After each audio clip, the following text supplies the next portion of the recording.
이 이제 트럼프의 그 통상 압력 드라이브가 미국에 있는 중간 선거 때문이다. 이런 분석은 우리 언론에서도 이제 나오고 있긴 합니다. 그럼 우선 이 중간 선거가 왜 트럼프에게 그렇게 중요합니까? 아시겠지만은 트럼프 대통령 될 때에 사실 공화당 후보였지만은 공화당의 힘으로, 공화당의 정책으로 대통령이 된 게 아니거든요. 그건 뭐 모든 사람들이 그렇죠. 그렇게 보고 있고 그렇기 때문에요. 그러니까 트럼프가 대통령에 들어오자마자 목표는 재선이었고요. 그리고서 1년 동안 지났지만 트럼프 한 번도 대통령답게 하지 않았습니다. 후보가처럼 그 백악관에 있었고 또 공화당이 자기 당이 아니기 때문에 당을 장악해야만 된다라는 걸 알았죠. 그래서 사실 트럼프는 재선을 위해서는 올해 있는 중간 선거를 반드시 이겨야 되는데 그 이전에 공화당 내에 자기 사람으로 당선을 상하원을 시켜야 되는 게 아주 굉장히 중요합니다. 그렇기 때문에 이 중간 선거를 치르기 위해서 트럼프는 모든 거를 지금 궁리를 하고 있다 이렇게 보는 게 맞습니다. 그러니까 지금 트럼프 머리에는 본인이 재선이 돼야 되고 그리고 재선이 되기 위해서는 본인의 사람으로 이번 중간 선거에 내세워서 당선을 시켜야 되고 그러지 않으면 공화당이 자신의 당이 사실상 아니어서 어떤 일도 제대로 할 수 없었던 이 국면을 돌파할 수도 없다. 여기에 지금 몰두해 있군요. 말하자면. 그렇습니다. 트럼프 대통령 백악관에서 절반 이상의 시간을 지금 전국의 자기 사람 후보를 면담하고 면접하는 거는 시간을 다 보낸다. 그렇군요. 이런 얘기가 나오고 있습니다. 그렇군요. 그러니까 몇 월까지 지금 공화당의 그 연방 지역구 후보들을 결정해야 되죠?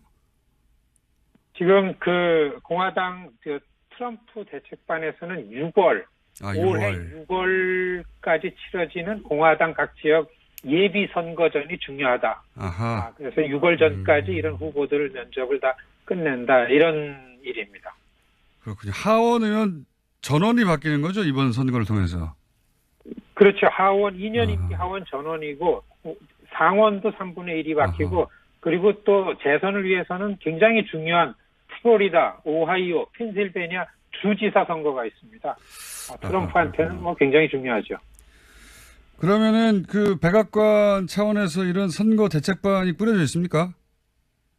지난 11월 말 지난해 진작부터 선거 치르고 나서 정치 전략국 이런 선거 캠페인인 걸 국으로 만들었습니다. 빌 스테피언이라는 아주 영악스러운 그 캠페인 전문가를 국장으로 임명해서 일주일에 한 번씩 대통령이 이 사람하고 독대를 하면서 보고를 받습니다.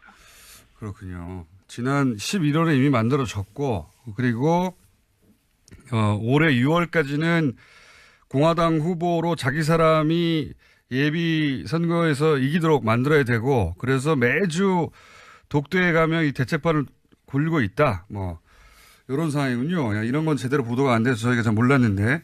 근데 만약에 트럼프가 이 중간 선거가 자기 뜻대로 안 됐다. 그러면 어떻게 되길래 이렇게까지 신경을 쓰고 있는 겁니까? 이게 중요한데요. 만일에 지난 트럼프 집권하자마자 뉴스에 탄핵이란 얘기가 많이 나왔었습니다. 그렇죠. 예. 이게 가능하려면 야당이 상하원 다수당이 돼야 됩니다. 한국은 탄핵의 결정을 헌법재판소가 하지만 미국은 의회에서 하게 됩니다. 그렇죠. 하원에서 통과되면 상원에서 결정을 하는데 이게 야당이 아니라 여당이 다 다수당이기 때문에 만일에 민주당인 야당이 다수당이었으면 이거를 결행하는 시작을 했을 겁니다. 그래서 민주당도 가능하지 않기 때문에 얘기를 안 했으니까 중간 선거에서 다수당의 지위를 뺏기면 트럼프는 정치 생명의 절대절명의 위기가 오죠. 이래서 그 다수당을 유지하는 거는 트럼프에게서는 굉장히 중요하다 이렇게 보여지죠. 재임 가기도 전에 재임 이야기를 하기도 이전에 탄핵을 당할 수 있는 의회 구성이 되기 때문에 그렇게 되면 이제 아무것도 못하게 되겠죠 제대로. 그렇습니다. 트럼프 탄핵 요건은 야당이 다수당이라면 이만하면 충분하다고 보는 게 전문가들 견해입니다.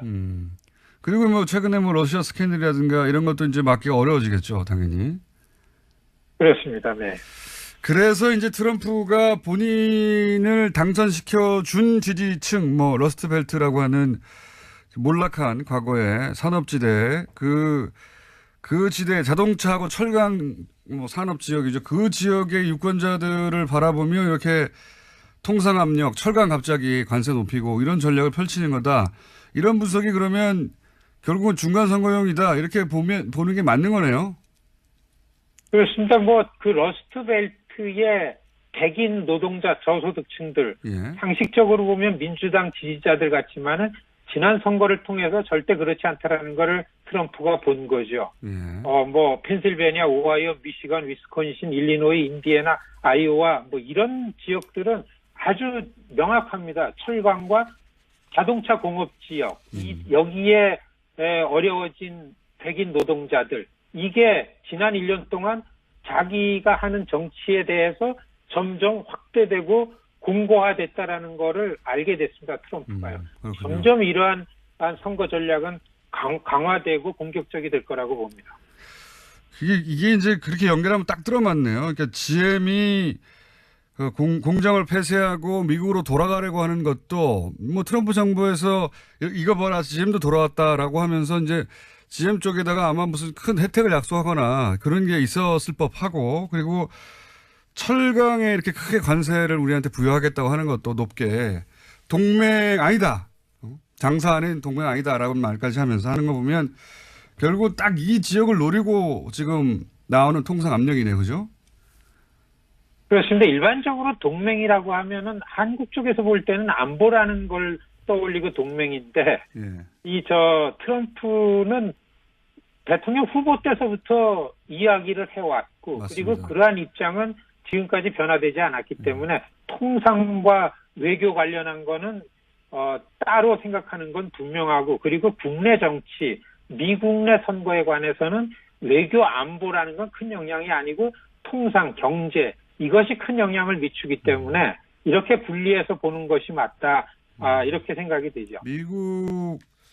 미국인들에게는 사실은 뭐 먹고 사는 문제니까요. 통상 외교 이런 통상 무역 이런 얘기가 미국인들에게는 그래서 우리 동네가 잘 먹고 잘 살수 있냐 아니냐의 문제니까 국내 문제다 이렇게 말씀하시는 건데, 근데 이제 한국 언론에서는 이게 이제 북한 핵 위협이 있고, 그리고 우리가 소위 동맹국가인데 미국이 이렇게 요구한다고 해서 그 뜻을 거슬리면 안 된다. 혹은 우리가 미국 심기를 건드렸기 때문에 미국이 이렇게 통상 압력을 가하는 거다. 이런 식으로 이제 보수 언론들이 그렇게 합니다. 그렇게 해석하거든요. 이 해석들은 어떻게 보십니까? 저는 좀 다르게 보는데요. 트럼프가 통상 문제에 있어서 한국, 일본, 중국을 공격하고 그런 측면에서는 절대 관용이 없다. 미국 이익을 추구하겠다라는 거는 2년 전 처음부터 지금까지 변화된 게 없습니다. 갑작스러운 일이 아니기 때문에 최근에 올림픽이나 이런 분위기 속에서 남북 간의 문제 때문에 이런 것 같지는 않고요. 더구나 그렇다 그러면은 그래도 가장 중요한 거는 정상 간의 신뢰 속에서 갖는 관계인데, 안보 측면에서 한국과 미국 정상 간의 관계에는 별 변화가 없고, 문재인 대통령이 북한과의 대화한다라는 거를 본인이 좀 하는 걸 미국에게 양해 구한 거에 관해서 약속은 트럼프 대통령이 계속 지키고 있어 보여지는 게 맞다고 봅니다. 한마디로 이제 이게 미국 유권자 입장에서 이제 트럼프의 행동을 봐야 그게 이해가 되는데, 우리 보수는 이제 국내 정치적 상황에서만 이 사안을 봐서 그렇게 해석하는 거다. 이렇게 요약하면 되겠네요. 그렇습니다. 미국의 권력 흐름은 미국의 눈으로, 미국의 시민, 유권자 눈으로 보는 것이 정확하게 보고 전망할 수 있다. 이거를 좀 주장하고 싶습니다. 알겠습니다. 오늘 말씀 감사합니다. 네, 안녕히 계십시오. 네, 지금까지 미국 시민참여센터의 김동석 상임 이사였습니다. 자, 김은지 기자도 안녕. 네, 감사합니다. 김은지였습니다.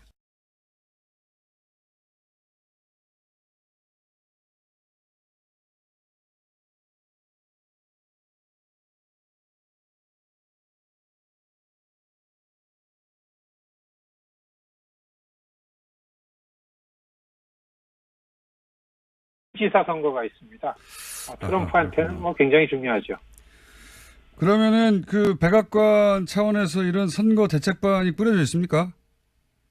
지난 11월 말 지난해 진작부터 선거 치르고 나서 정치 전략국 뭐 이런 선거 캠페인인 걸 국으로 만들었습니다. 빌 스테피언이라는 아주 영악스러운 그 캠페인 전문가를 국장으로 임명해서 일주일에 한 번씩 대통령이 이 사람하고 독대를 하면서 보고를 받습니다. 그렇군요. 지난 11월에 이미 만들어졌고 그리고 올해 6월까지는 공화당 후보로 자기 사람이 예비 선거에서 이기도록 만들어야 되고 그래서 매주 독대에 가면 이 대책반을 굴리고 있다. 뭐 이런 상황이군요. 이런 건 제대로 보도가 안 돼서 그걸 알았죠. 그래서 사실 트럼프는 대선을 위해서는 올해 있는 중간 선거를 반드시 이겨야 되는데 그 이전에 공화당 내에 자기 사람으로 당선을 상하원을 시켜야 되는 게 아주 굉장히 중요합니다. 그렇기 때문에 이 중간 선거를 치르기 위해서 트럼프는 모든 거를 지금 궁리를 하고 있다 이렇게 보는 게 맞습니다. 그러니까 지금 트럼프 머리에는 본인이 재선이 돼야 되고 그리고 재선이 되기 위해서는 본인의 사람으로 이번 중간 선거에 내세워서 당선을 시켜야 되고 그러지 않으면 공화당이 자신의 당이 사실상 아니어서 어떤 일도 제대로 할 수 없었던 이 국면을 돌파할 수도 없다. 뭐 여기에 지금 몰두해 있군요. 말하자면. 이 이제 트럼프의 그 통상 압력 드라이브가 미국에 있는 중간 선거 때문이다. 이런 분석은 우리 언론에서도 이제 나오고 있긴 합니다. 그럼 우선 이 중간 선거가 왜 트럼프에게 그렇게 중요합니까? 아시겠지만은 트럼프 대통령 될 때에 사실 공화당 후보였지만은 공화당의 힘으로 공화당의 정책으로 대통령이 된 게 아니거든요. 그건 뭐 모든 사람들이 그렇죠. 그렇게 보고 있고 그렇기 때문에요. 그러니까 트럼프가 대통령에 들어오자마자 목표는 재선이었고요. 그리고서 1년 동안 지났지만 트럼프 한 번도 대통령답게 하지 않았습니다. 후보가처럼 그 백악관에 있었고 또 공화당이 자기 당이 아니기 때문에 당을 장악해야만 된다라는 거. 그렇습니다. 트럼프 대통령 백악관에서 절반 이상의 시간을 지금 전국의 자기 사람 후보를 면담하고 면접하는 것에 시간을 다 보낸다. 그렇군요. 이런 얘기가 나오고 있습니다. 그렇군요. 그러니까 몇 월까지 지금 공화당의 그 연방 지역구 후보들을 결정해야 되죠? 지금 그 공화당 트럼프 대책반에서는 6월. 올해 6월까지 치러지는 공화당 각 지역 예비 선거전이 중요하다. 그래서 6월 전까지 이런 후보들 면접을 다 끝낸다. 이런 일입니다. 그렇군요. 하원 의원 전원이 바뀌는 거죠? 이번 선거를 통해서. 그렇죠. 하원 2년 임기 하원 전원이고 상원도 3분의 1이 바뀌고 그리고 또 재선을 위해서는 굉장히 중요한 플로리다, 오하이오, 펜실베니아 저희가 잘 몰랐는데. 근데 만약에 트럼프가 이 중간 선거가 자기 뜻대로 안 됐다. 그러면 어떻게 되길래 이렇게까지 신경을 쓰고 있는 겁니까? 이게 중요한데요. 만일에 지난 트럼프 집권하자마자 뉴스에 탄핵이란 얘기가 많이 나왔었습니다. 그렇죠. 예.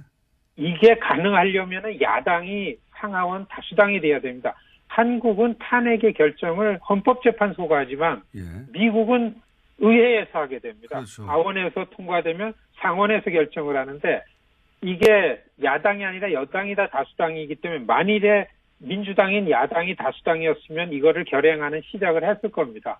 그래서 민주당도 가능하지 않기 때문에 얘기를 안 했으니까 중간 선거에서 다수당의 지위를 뺏기면 트럼프는 정치 생명의 절대절명의